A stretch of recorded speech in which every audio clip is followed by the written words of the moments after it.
Can cost and profitability analysis or modeling really help in gaining deeper insights in the whole multidimensional side of cost and profitability? The short answer is yes. The longer answer is a little bit more complicated. Let's start out with defining the whole multidimensional aspect of it.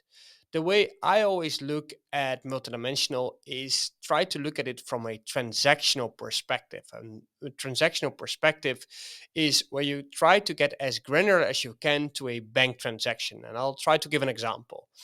If I'm applying for a mortgage in New York through any online portal, and my mother, who lives in San Diego, is applying, that's not actually true, by the way, and she would apply in a branch for the exact same mortgage, then the situation would be that we would have the same product, but of course, in a completely different transaction, where my transaction was through an online channel, her transaction was through a branch channel, where my transaction was somebody from a middle age, and with my mother, sorry to say, from an elderly age, so a different person.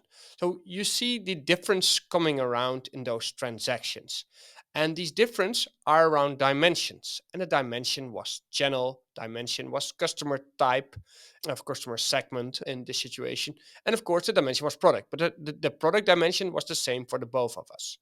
But you could see in that transactions, there lies the possibility to differentiate between the different dimensions. And how can cost modeling help in uncovering the true profitability of those different transactions? Well, how it can help is the following. I mean, for these mortgages or any loan whatsoever, the cost of those are pretty much the same. It's always based out of three elements. One, the expected losses. Two is the cost of funding. And three is the operational expenses that you need to service that product. Start with the cost of funding because that will be the same for both of us, whether it's me or my mother. Cost of funding, similar product, similar range of interest. So that's not going to be the difference. Expected losses, probably it is. Probably my situation is different than my mother's situation, and it really depends on customer type and customer segment. So that is a difference already. Operational, pretty much so, because whereas I used all the online channels, my mother hasn't used them. So the cost of maintaining that website to get it, yes, shouldn't be associated to the transaction of my mother. The other way around, I haven't even seen the branches. So anybody who's responsible for managing these branches or going around on decorating the branches or what if, that should not be associated in my transaction.